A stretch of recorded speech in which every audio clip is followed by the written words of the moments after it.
plongé dans une idée fascinante, tirée d'un séminaire pour la nouvelle génération d'enseignants marocains animé par le professeur Mohamed Erradi. L'idée, c'est de passer du rôle d'enseignant à celui d'architecte pédagogique. Et pour ça, on va faire un voyage au cœur du cerveau de l'apprenant pour vraiment comprendre comment fonctionne la lecture et surtout comment aider ceux qui ont des difficultés. Allez, c'est parti. Et tout part de cette question qui est à la fois simple et vertigineuse. C'est vrai, non ? On passe un temps fou à préparer nos contenus, ce qu'on va dire, mais est-ce qu'on pense vraiment à comment ça va être reçu de l'autre côté ? Au final, la clé, c'est pas tant ce qu'on transmet, mais la façon dont le cerveau de l'élève va percevoir, traiter et, on l'espère, comprendre l'information. Et c'est là que ça devient intéressant. Cette prise de conscience, elle nous oblige à repenser complètement notre rôle. On n'est plus simplement des transmetteurs de savoir. Non. L'idée, c'est de devenir de véritables architectes, des architectes d'expérience d'apprentissage. Architecte pédagogique, qu'est-ce que ça veut dire au fond ? Eh bien, c'est exactement comme un architecte qui construit une maison. Il n'arrive pas en posant des briques au hasard. D'abord, il analyse les besoins. Ensuite, il dessine des plans, des parcours logiques. Et surtout, il anticipe les problèmes, les obstacles. Ici, les obstacles cognitifs. Le but, c'est de créer un environnement où l'apprentissage n'est pas juste possible, mais où il peut vraiment s'épanouir. Pour être un bon architecte, il faut connaître le terrain. Il faut des plans. Alors, c'est ce qu'on va faire. On va partir en voyage, un voyage à l'intérieur du cerveau, pour essayer de dessiner la carte de l'esprit d'un lecteur. On va voir, c'est un paysage assez complexe. Et voilà cette fameuse carte. Ce qui est super intéressant, c'est que lire, ce n'est pas juste aller d'un point A à un point B. C'est un carrefour. On voit ce temple de la lecture au milieu, mais il est entouré de plein d'autres territoires mentaux. Et pour que la lecture fonctionne, il faut que tout ce petit monde coopère. Allez, faisons un petit tour rapide du propriétaire. Tout commence par la perception des signes, il faut bien voir les lettres. Ensuite, l'attention, qui agit un peu comme un projecteur, un filtre. La mémoire, évidemment, pour stocker et retrouver les informations. Au cœur, notre temple de la lecture, là où on décode. Puis la métacognition, cette petite voix qui nous dit « Attends, est-ce que j'ai bien compris là ?» Et enfin, la cité des décisions, qui utilise tout ça pour agir. En gros, lire, c'est être le chef d'orchestre de tout ça en même temps. Ok, tout ça a l'air un peu compliqué. Mais pour y voir plus clair, on peut en fait diviser ce grand voyage en deux phases principales qui se suivent l'une à l'autre. Et voilà la règle d'or. Une lecture fluide, c'est le résultat d'une multiplication. Le décodage fois la compréhension. Et en maths, on sait bien que si l'un des deux facteurs est à 0, le résultat est 0. C'est hyper important. Un élève peut décoder les mots à la perfection, mais s'il ne comprend rien à ce qu'il lit, le résultat est nul. Et inversement, l'un ne va pas sans l'autre. Ce qu'il faut bien se dire, c'est que lire, ce n'est pas naturel. On est programmé pour parler, mais pas pour lire. C'est un circuit complètement artificiel que le cerveau doit construire pièce par pièce. Et là, on voit bien le parcours du combattant pour un seul mot. C'est une véritable chaîne de montage. Et si un seul maillon est faible, toute la chaîne s'arrête.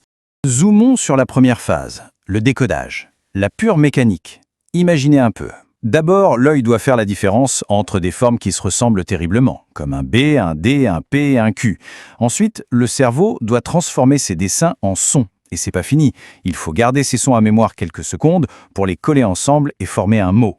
La moindre petite faiblesse dans cette chaîne et tout le moteur se met à tousser. Ok, le mot est décodé, super, mais le voyage est loin d'être terminé. Maintenant, il faut aller chercher le sens. Et pour ça, il faut que le décodage devienne automatique, un réflexe. Pourquoi ? Parce que ça libère de l'énergie mentale. C'est comme apprendre à conduire. Cette énergie libérée, le cerveau l'utilise pour connecter le mot à un concept. Et ensuite, pour tisser tous ces concepts ensemble pour comprendre l'histoire. C'est là que le vocabulaire devient crucial. Bon, on a vu la mécanique. C'est bien beau tout ça, mais concrètement en classe, on fait quoi ? C'est là qu'on arrive au cœur du changement de mentalité. Il faut arrêter d'être un simple évaluateur et devenir un détective. Passer de l'observation à l'investigation. Et cette image, elle résume tout. Le constat de surface, c'est l'élève lit mal. Ok, mais ça nous aide pas, ça ne fait que juger. La vraie question, la question de l'architecte, c'est où précisément ça coince ? Quel est le petit engrenage dans cette grande machine qui est bloquée ? C'est seulement en posant ce diagnostic précis, microscopique, qu'on va pouvoir agir efficacement. Et bien sûr, ce diagnostic doit être intelligent. Prenons l'exemple d'un élève arabophone qui apprend le français. Pour lui, c'est un double choc cognitif. Changement de sens de lecture, nouveaux sons, vocabulaire inconnu. L'alerte ici est hyper importante. Il ne faut surtout pas confondre ce qui est une interférence linguistique tout à fait normale avec un vrai problème cognitif. C'est une erreur de diagnostic qui peut avoir de lourdes conséquences. D'accord, mais comment on fait concrètement pour poser ce diagnostic en classe ? Eh bien, voilà un outil super pratique. Un arbre de décision. Il nous pose les bonnes questions étape par étape. Regardez la première. Est-ce que l'élève comprend le texte si c'est moi qui le lis à voix haute? Rien que la réponse à cette question nous met sur deux pistes complètement différentes. Soit le problème est dans la mécanique du décodage, soit il est dans la compréhension elle-même. Une fois que le diagnostic est posé par le détective, on peut passer à l'ordonnance. Une ordonnance pédagogique. L'idée, c'est vraiment ça, prescrire la bonne action pour le bon problème, du sur-mesure. Alors, première prescription possible, si le problème est du côté du code et de la fluidité. Si l'alerte, c'est une faible conscience des sons, alors l'action, c'est de travailler à l'oral avec des rimes, des syllabes. Si c'est le décodage qui est faible, on sort les lettres mobiles, on renforce le code. Si le souci, c'est la fluidité, alors on travaille l'automatisation avec des lectures répétées. Vous voyez? À chaque problème, sa solution ciblée. Mais parfois, la mécanique est bonne, et pourtant ça ne marche pas. C'est pour ça qu'il y a une deuxième ordonnance, qui s'occupe du sens et de l'affectif. L'élève l'évite mais ne comprend rien. On travaille le vocabulaire, on pose des questions simples. Il semble dépassé, on simplifie tout. Et puis, il y a le blocage affectif, la peur. Là, la priorité absolue, c'est de créer un climat de sécurité. On ne force jamais un élève à lire s'il n'est pas prêt. On valorise la moindre réussite. C'est fondamental. Et on va finir sur cette phrase qui est vraiment la clé de voûte de toute cette approche. L'erreur est un indice, pas une faute. L'erreur d'un élève, ce n'est pas une faute morale qu'il faut punir, non. C'est une information, un indice précieux que l'élève nous donne sur la manière dont son cerveau fonctionne. C'est un cadeau pour l'architecte.